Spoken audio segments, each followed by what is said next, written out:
नमस्कार, स्वागत है आप सभी का time and tense part 2 session में। मैं हूं अभिमन्यु सिंह और आप सभी का स्वागत करता हूं आज के इस सेशन में। तो इससे पहले मैंने time and tense part 1 session में टाइम एंड टेंस के कुछ रूल्स कवर कराए थे, तो रिमेनिंग रूल्स आज हम लोग कवर करने वाले हैं। तो चलिए इस सेशन की शुरुआत करते हैं। वैसे स्टूडेंट जो टाइम एंड टेंस पार्ट 1 का सेशन नहीं देखे हैं, आप इसी यूट्यूब चैनल पे जाकर देख सकते हैं और उसके बाद पार्ट 2 देखेंगे तो आपको बहुत सारी चीजें समझ में आएंगी।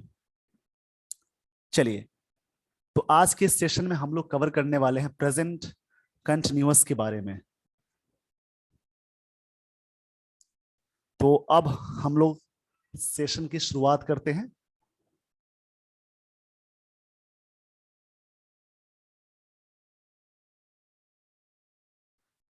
तो देखते हैं प्रेजेंट कंटिन्यूअस के बारे में ऐसी क्या क्या चीजें हैं जो काफी इंपॉर्टेंट है।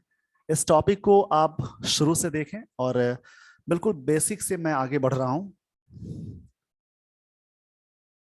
चलिए देखते हैं टाइम एंड टेंस के बारे में।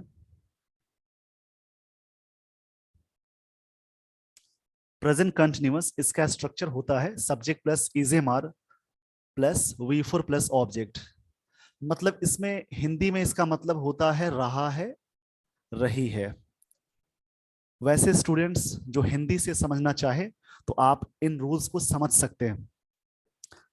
किसी भी सेंटेंस को 6 तरीके से बना सकते हैं। जैसे मान लीजिए इसका नेगेटिव बनाना हो, इज एम आर, उसके साथ नॉट लगाएंगे, फिर इस पे वी फोर का यूज करेंगे, उसके बाद आप ऑब्जेक्ट का यूज करेंगे।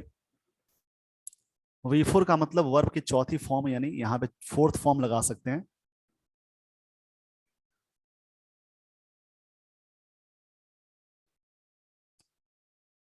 यहाँ पे आई के साथ एम लगाते, आई के साथ एम लगाएंगे, उसके बाद ही, शी, इट या कोई भी सिंगुलर नाउन हो उन सबके साथ क्या लगाएंगे, इज लगाएंगे, और बाकी सभी प्लूरल के साथ आर लगाते हैं। तो ये छोटी सी बात आप याद रखेंगे, आई के साथ एम लगता है, उसके बाद हे, शी, इट या कोई भी अनकाउंटेबल नाउन हो या कोई भी सिंगुलर नाउन हो उन सभी के साथ इज लगाते हैं। और कोई भी प्लूरल नाउन होते हैं या कोई भी प्लूरल सब्जेक्ट्स होंगे उनके साथ आप लगाएंगे आर। आई होप ये सारी चीजें आपकी क्लियर हैं। तो इसमें रूल ये हुआ कि रहा है, रही है, इसका मतलब होता है अगर आप कहानी को लिखना चाहते हैं, स्टोरीज को समझना चाहते हैं या पेपर की लाइनों को सीखना चाहते हैं तो आपको टेंस पे अच्छे से फोकस करना पड़ेगा। चलिए, इसका पहला रूल है uses first. It is used for an action which is going on. मतलब इस टेंस का यूज उस एक्शन के लिए करते हैं जो अभी जारी है, इस समय जारी है, उसको बताने के लिए इस टेंस का यूज करते हैं। जैसे all the students are attending the class now, मतलब सारे स्टूडेंट्स अभी क्लास अटेंड कर रहे हैं, ये काम अभी जारी है। नेक्स्ट इसमें है दे आर प्लेइंग नाउ, वे लोग अभी खेल रहे हैं। इसका नेगेटिव बनाना चाहे तो आप लिख सकते हैं they are not playing now, वे लोग नहीं खेल रहे हैं। इसका मतलब ये हुआ। उसी प्रकार से आप इंटरोगेटिव बना सकते हैं, आर दे प्लेइंग नाउ, क्या वे लोग अभी खेल रहे हैं। तो किसी भी सेंटेंस को 6 तरीके से आप बना सकते हैं। इसका पहला पॉइंट ये हुआ कोई भी ऐसा काम जो जारी है इस वक्त। इसमें सेकंड पॉइंट है जो इससे एग्जामिनेशन में क्वेश्चन फॉर्म भी होते हैं। इससे क्वेश्चन एग्जामिनेशन में काफी फॉर्म होते हैं। जैसे it is also used for temporary action. जैसा कि मैंने सिंपल प्रेजेंट टेंस यानी प्रेजेंट इंडेफिनिट में समझाया था, कोई भी परमानेंट एक्शन हो उसके लिए कौन सा टेंस लगाएंगे, उसके लिए सिंपल प्रेजेंट टेंस लगाएंगे। और कोई भी टेम्पोररी एक्शन हो उसके लिए कौन सा टेंस लगाएंगे, प्रेजेंट कंटिन्यूअस। जैसे he is playing chess nowadays, सही लाइन है, आजकल या इन दिनों वह चेस खेल रहा है। She is teaching mathematics these days, आजकल या इन दिनों वह मैथमेटिक्स पढ़ा रही है। तो इसमें क्या हुआ, वो मैथमेटिक्स के टीचर नहीं है बट आजकल या इन दिनों पढ़ा रहे हैं। जैसे देखते हैं यहाँ पे एग्जाम्पल, जैसे कि लिखा होगा ऐसे, शी टीचेज मैथमेटिक्स। अगर एवरीडे होगा तो सही लाइन है, और जैसे इसमें आपने लगा दिया दीज डेज या नाउ डेज, तो ये सेंटेंस रॉन्ग हो जाएगा। यानी जब भी सेंटेंस में दीज डेज या नाउ डेज नहीं हो, यानी किसी के बदले अगर सब्जेक्ट वो काम कर रहा है, उसको बताने के लिए आप यूज करेंगे प्रेजेंट कंटिन्यूअस। मतलब टेम्पोररी एक्शन की बात जब भी आप करेंगे तो उसके लिए आप प्रेजेंट कंटिन्यूअस का यूज करेंगे। इसमें ये पॉइंट काफी इंपॉर्टेंट है एग्जामिनेशन पॉइंट ऑफ व्यू से। तो आप चाहें तो वीडियो को पॉज करके इसका स्क्रीनशॉट ले लीजिए और हम लोग बढ़ते हैं नेक्स्ट रूल की ओर। I would like to proceed further. I hope आपने स्क्रीनशॉट ले लिया होगा। काफी इंटरेस्टिंग चैप्टर ये है, टाइम एंड टेंस, जो किसी भी क्लास के स्टूडेंट इसको देख सकते हैं, सीख सकते हैं, चाहे वो कंपटीशन के स्टूडेंट हो, चाहे वो कॉम्पिटिटिव एग्जाम की तैयारी करने वाले स्टूडेंट्स हो, या फिर छोटे बच्चे। अगर आप सीखना चाहें तो इस सेशन को जरूर देखिए। बहुत सारी चीजें हैं जो मैं कवर करा रहा हूं।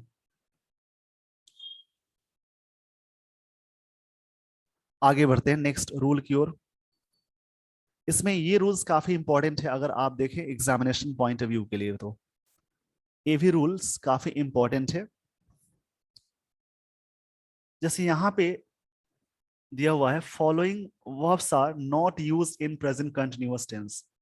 मतलब जो नीचे दिए गए वर्ब हैं, ये जो नीचे दिए गए वर्ब हैं, इनका यूज प्रेजेंट कंटिन्यूअस में नहीं होगा। आईएनजी बना सकते हैं बट आप कहाँ यूज नहीं करेंगे, प्रेजेंट कंटिन्यूअस में यूज नहीं करेंगे। आईएनजी लगने से जेरन और पार्टिसिपल भी तो होता है। इसको इसके भी वीडियोस मैंने अपलोड किए हैं इसी चैनल पे। आप चाहे तो कॉन्सेप्ट को क्लियर कर सकते हैं, नन फाइनाइट पार्ट 1 पार्ट 2 करके मैंने वीडियोस अपलोड किए थे। एक सिस्टमेटिकली अगर आप इंग्लिश को समझना चाहते हैं तो बहुत सारी चीजें आपकी क्लियर होती हैं। जैसे वांट है, wish, desire, like, know, think, love, understand. Want मतलब चाहना, विश मतलब इच्छा करना, डिजायर मतलब इच्छा होता है, लाइक मतलब पसंद करना, नो मतलब जानना, थिंक मतलब सोचना, लव का मतलब प्यार करना, अंडरस्टैंड का मतलब होता है समझना, बिलीफ का मतलब विश्वास करना, डाउट मतलब होता है शक करना, हेट मतलब नफरत करना, अग्री मतलब सहमति जताना, कंसीडर मतलब विचार करना, माइंड मतलब किसी बात को माइंड न करना, माइंड करना बोलते हैं ना, उस प्रकार की चीजें हैं। रिकॉल मतलब रिकॉल करना, फिर से याद करना। रिगार्ड मतलब होता है सम्मान करना या मानना भी होता है। रिकॉग्नाइज मतलब पहचानना। यहाँ पे इंटेंड है, ये INTEND, ये वर्ड आधे इधर है आधे इधर है। मतलब इंटेंड मतलब इरादा करना। नोटिस, किसी चीज को नोटिस करना मतलब उसको ध्यान देना। फॉरगेट मतलब भूल जाना। लुक का मतलब देखना होता है। सी मतलब देखना। हियर का मतलब ही होता है सुनना। सीम मतलब प्रतीत होना। फील मतलब महसूस करना। स्मेल मतलब होता है किसी चीज को स्मेल करना। टेस्ट मतलब स्वाद लेना। अपीयर मतलब प्रकट होना भी होता है और महसूस होना भी होता है। बिलोंग टू मतलब कहीं से बिलोंग करना। तो इसमें जितने भी सारे वर्ब है इनका आईएनजी फॉर्म हो सकता है, ध्यान से सुनिएगा इस बात को। इसमें जितने भी सारे वर्ब है उनका आईएनजी फॉर्म्स हो सकता है, लेकिन इसका कभी भी कंटिन्यूअस टेंस में यूज नहीं करेंगे, यानी प्रेजेंट कंटिन्यूअस में भी यूज नहीं करेंगे और प्रेजेंट परफेक्ट कंटिन्यूअस में भी यूज नहीं करेंगे। तो इसमें बहुत जगहों पे आईएनजी करके यूज करते भी हैं, बहुत जगहों पे नहीं करते हैं। उसी के बारे में ये सारी चीजें मैं समझाने वाला हूं। जैसे लिखा हुआ है, एग्जाम्पल में देखते हैं। I am feeling that my friend is right. तो यहाँ पे एक्चुअल में फीलिंग का मतलब महसूस होना, यानी इमेजिनेशन के सेंस में है, मुझे लगता है कि मेरा दोस्त सही है। तो सेंटेंस यहाँ पे रॉन्ग हो गया। यहाँ पे सही लाइन क्या होगी, I feel that my friend is right. मतलब क्या हुआ, मैं मुझे लगता है कि मेरा फ्रेंड सही है। तो कोई भी चीज इमेजिनेशन के सेंस में हम बात करते हैं, वैसे कंडीशन में आप क्या लगाएंगे, फील का फीलिंग नहीं लगाएंगे। बट अगर आपसे डॉक्टर पूछते हैं कि हाउ आर यू फीलिंग, तो आप वहां पे बोल सकते हैं आई एम फीलिंग बेटर, क्योंकि वो एक्चुअल में अंदर से महसूस करने की बात हो रही होती है। पर यहाँ पे इमेजिनेशन यानी लगने की बात है, इस वजह से ये सेंटेंस रॉन्ग हो गया। यहाँ पे है I have been knowing him for 2 months। तो यहाँ पे नो का नोइंग नहीं होगा कंटिन्यूअस टेंस में, ये लाइन गलत हो जाएगी। इसमें सही क्या होगा, I have known him for 2 months। मतलब ऐसे सेंटेंस को कहां ले चलेंगे, या तो प्रेजेंट परफेक्ट टेंस में या तो सिंपल प्रेजेंट टेंस में। लेकिन इसमें क्या लगा है, इसमें टाइम ड्यूरेशन की बात हुई, इस वजह से इसको प्रेजेंट परफेक्ट टेंस में ही रखेंगे। यानी प्रेजेंट परफेक्ट टेंस में इसका यूज अब करते हैं टाइम ड्यूरेशन के लिए। तो ये सेंटेंस पूरी तरह से सही है। चलिए वीडियो को पॉज करके इसका स्क्रीनशॉट ले लीजिए और भी कुछ एग्जांपल्स देखते हैं इस कंडीशंस पे। आई होप आपने स्क्रीनशॉट ले लिया होगा।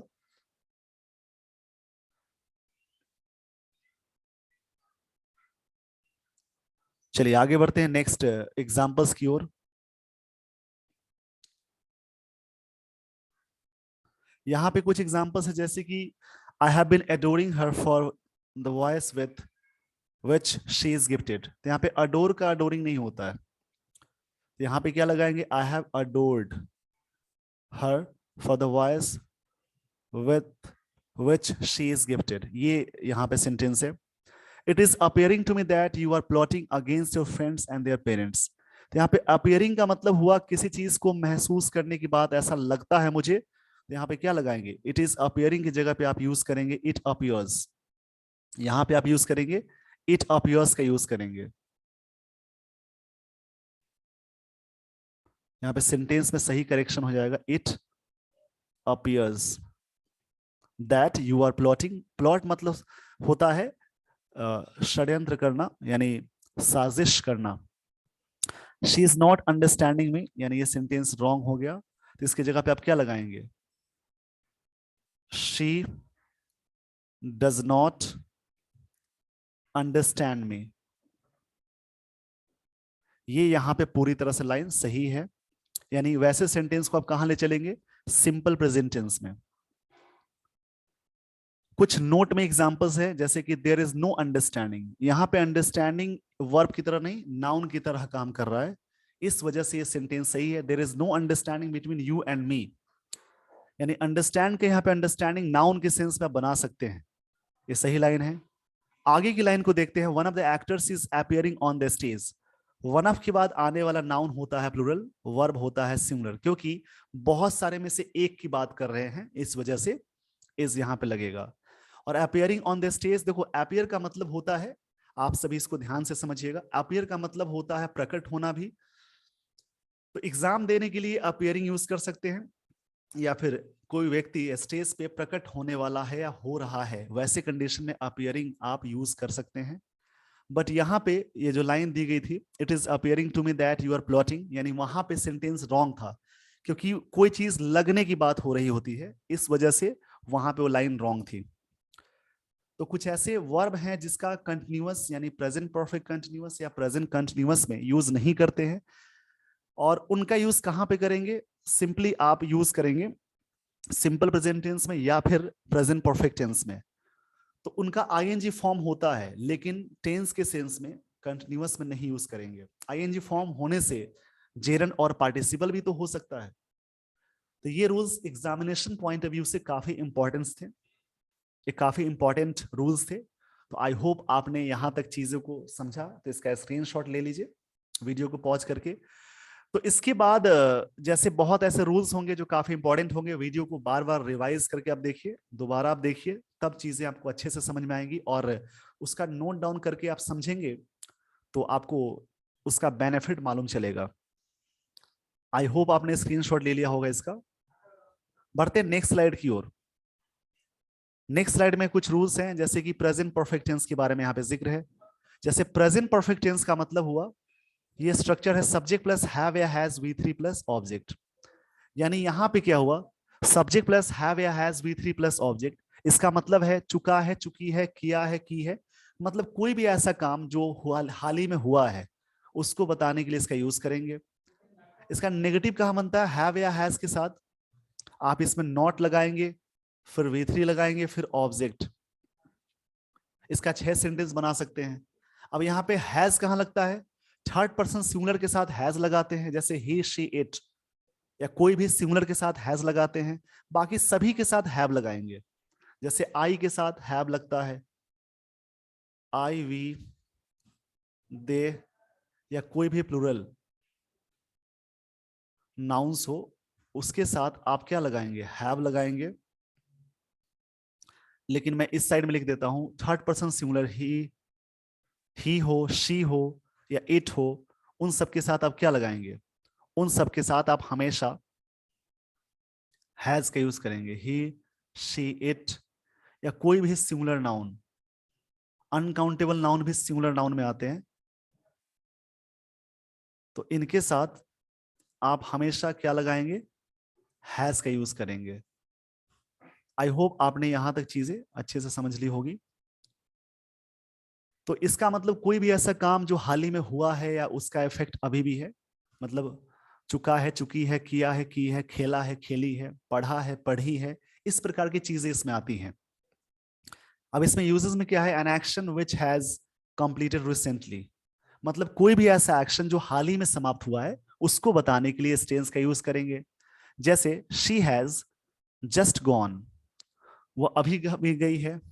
The train has already left, train जा चुकी, मतलब पहले ही जा चुकी है, ट्रेन पहले ही जा चुकी है, इसका मतलब ये हुआ।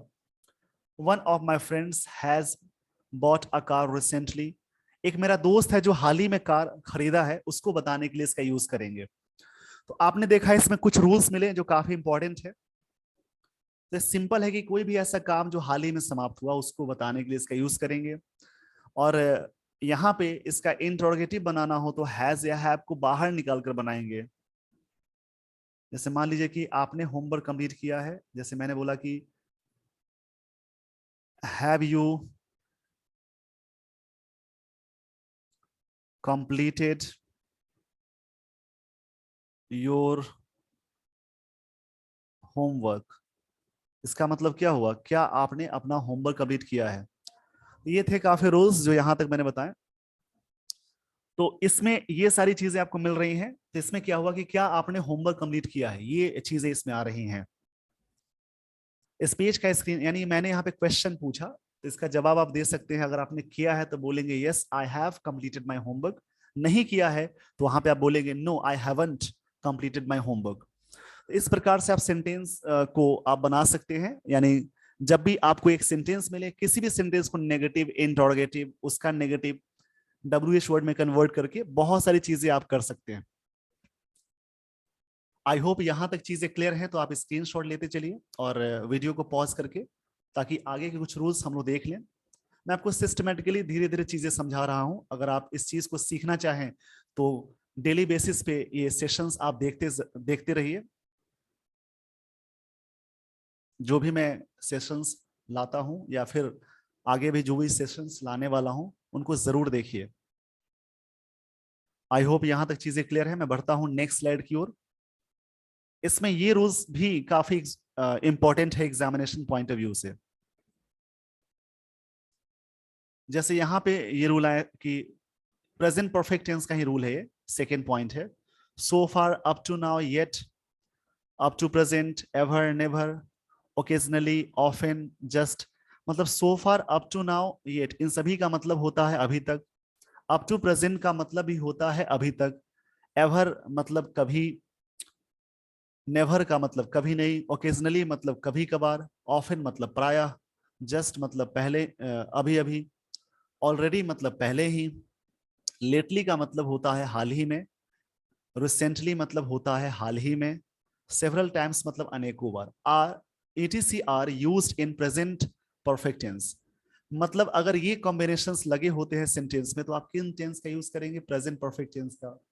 इसमें कुछ है जैसे ऑलवेज और ऑफन, ये सिंपल प्रेजेंट टेंस में भी यूज होता है। येट के बारे में आपको मैं बहुत सारी चीजें आगे बताऊंगा, जब आगे कंजंक्शंस में इसमें बहुत चीजें पढ़नी है। येट का मतलब होता है फिर भी बट कंजंक्शन के रूप में, बट यहाँ पे येट टाइम के सेंस में लगेगा, मतलब अभी तक के सेंस में इसका यूज प्रेजेंट परफेक्ट टेंस में करते हैं। तो ये सारे जब लगे होंगे तो आप किस टेंस का यूज करेंगे? प्रेजेंट परफेक्ट टेंस का। या पास्ट परफेक्ट टेंस का भी मैं यूज देखता हूं। अगर सो फार, अप टू नाउ लगा होता है तो पास्ट परफेक्ट टेंस का भी यूज न्यूज़पेपर में किया जाता है। देखते हैं examples. Rohan has not completed the work up to now, इसका मतलब यह हुआ कि रोहन ने अभी तक काम समाप्त नहीं किया है। सही लाइन है। She has not completed the project it, वह अभी तक वह प्रोजेक्ट नहीं समाप्त की है। येट का मतलब अभी तक हो गया, नेगेटिव सेंस में आता है ये लाइन। ये लाइन यूज की जा सकती है येट के साथ नेगेटिव सेंस में।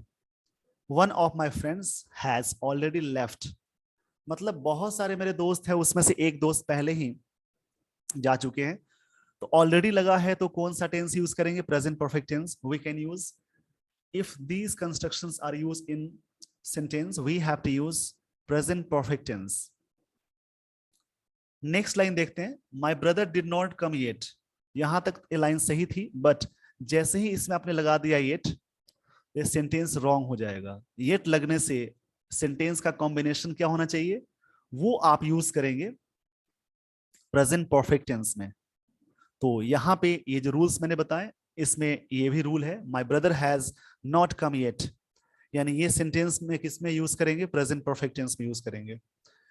मतलब मेरा भाई अभी तक नहीं आया है। डिड नॉट के साथ यानी पास्ट के साथ येट का यूज नहीं करते हैं, पास्ट सिंपल पास्ट टेंस के साथ ये यूज करेंगे प्रेजेंट परफेक्ट टेंस में। इसीलिए ये वाली लाइन रॉन्ग हो गई और ये वाली लाइन का करेक्शन ये हुआ। तो ये रूल्स काफी इंपॉर्टेंट है एग्जामिनेशन पॉइंट ऑफ व्यू के लिए, और ये वाला पार्टिकुलरली जो रूल अभी मैं बता रहा हूं, इसको ढंग से पढ़िए और समझिए। चलिए, तो वीडियो को पॉज करके फिर से आप स्क्रीनशॉट ले लीजिए। क्लास के बाद यानी सेशन के एंड में आप इसको नोट डाउन करके याद करेंगे, प्रैक्टिस करेंगे, और डेली बेसिस पे आप कुछ सेंटेंसेस बनाते चलिए। तो अब हम लोग बढ़ते हैं अगले स्लाइड की ओर।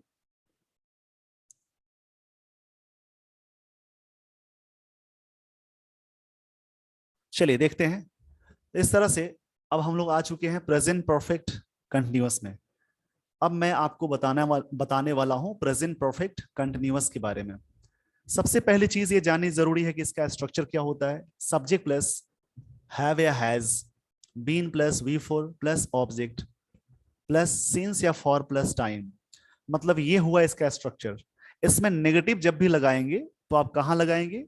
हैव या हैज के बाद बीन से पहले नॉट का यूज करना है। मतलब हैव या हैज के बाद बीन से पहले नॉट का यूज करेंगे। ये रूल क्या हुआ? मतलब an action which starts and going on with time. इसका गोइंग ऑन एक फ्रेजल वर्ब है।